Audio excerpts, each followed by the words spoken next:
and Shine just going for kind of a standard build at the moment, even though he did set up that first command center very early.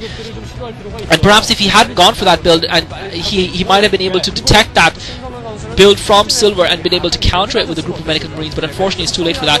And I keep getting interrupted in trying to say what I was trying to say about on-game Sparkies, is that even though they have a couple of fairly high-level players like Casey and Yarnak Zerg, Yarnak Yellow, they don't have any super players, they don't have any big heavyweights, they don't have a single name that would be considered to be a major star along the lines of someone like Uvi for SKT1, or Nada for Pantech X, or Savior and Iris for Clan CJ.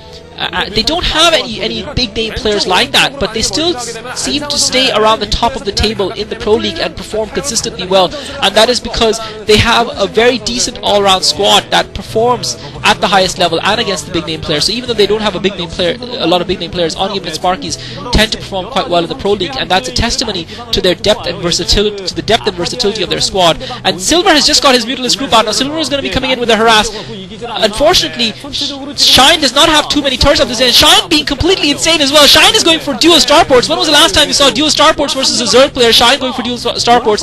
So completely unorthodox play here by both players. Silver forcing strangeness on this map by using that strategy. Shine does have a couple of turrets there though, but the north of that the north of his expo is not defended, and Silver is going to be able to use the ridge dividing the two expos to his great advantage. Silver's taking about 5 SCVs there, so great Mutalist micro by Silver. Silver definitely showing that he belongs in this lineup, that he belongs in Pantech X to be able to play for them. Unfortunately, Pantech X have relied all too often on Nada's skills to win matches for them. Silver now, with his group of Mutalists, just doing a great job of harassing Shine and keeping him pinned back, and Silver's already completed his high spec and he's got Greater Spark coming up now, so Silver's going to have Guardians pretty soon, and Shine doesn't even have Science Vessels, so Shine has nothing at this point to be able to combat those Guardians when they come up from Silver. Silver's Greater Spark should be complete any second now, and Silver also has got a Hydralisk in, so Shine's going to find himself in a lot of trouble. Silver's economy has been completely untouched. Silver has been able to expand at will, and on this map we've seen Zergs try lots of different strategies. I take that back.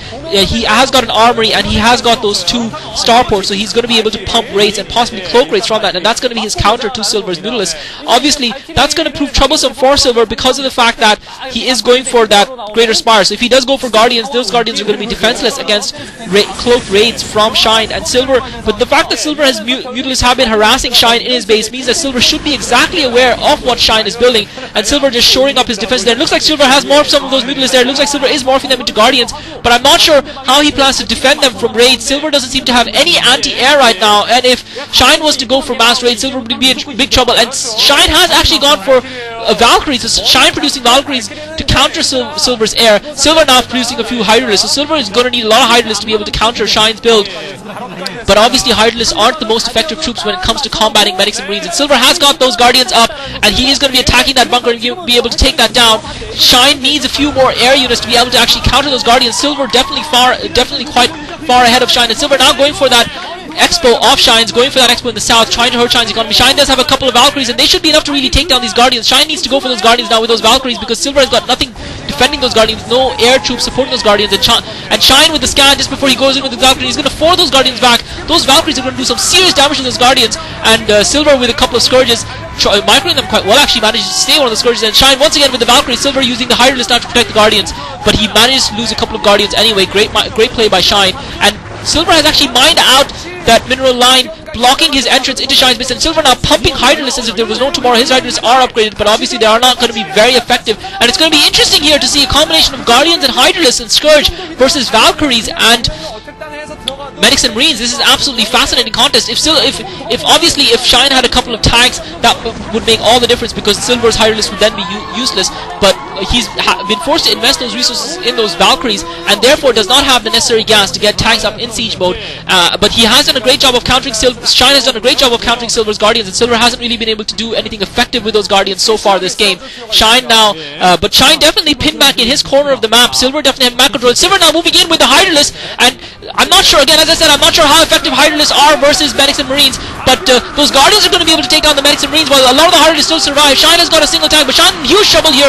Those Valkyries might take down the Guardians, but what is he going to do versus Silver's Hydralisk? And Silver with a superior force, Silver simply by weight of numbers having a lot of Guardians and Hydralisks able to go up against units that would traditionally counter what he has, and able to break through Shine's defenses. And Shine has nothing left to fight him now. That siege tank came out way too late, and it wasn't even in siege mode, and Silver has now established himself around those barracks with Silver's reinforcements continuing to pour through. You've got to feel that there's very little that Shine can do at this point in the matchup to come back, and it looks like Silver is going to take this game with some completely unorthodox creative play. And as I said before, that is something that Silver is noted for, and it's good to see a Zerg actually win on Monty Hall with some creative play. Unfortunately for Shine, he did not have any answers for Silver's unorthodoxy and got caught completely off guard with his pants down and just not able to reply. And Silver with a comfortable, decisive victory in this matchup. Great play by Silver. He's leveled the score at 2-all, and that will take this matchup into a final round, into a decider, into a tiebreaker, and an ace match. And Silver absolutely delighted with himself, as he deserves to be, and hopefully we'll see him play a lot more and feature a lot more in that Pantech X lineup, and maybe this will be the beginning of a resurgence for him, though a defeat over Shine is not necessarily something that would demerit one's name being included in the Hall of Fame, considering he isn't the most lauded of players right now. But Shine can have very little complaints. He didn't really scout early on in the game, and I believe that was probably the most crucial factor. He didn't scout. Had he scouted, he would have been aware of Silver's build and would have probably been able to counter it a lot better. Unfortunately, he didn't, and he didn't. So that's GG. This is Klaz. Thanks for listening. Hope you guys enjoyed that game.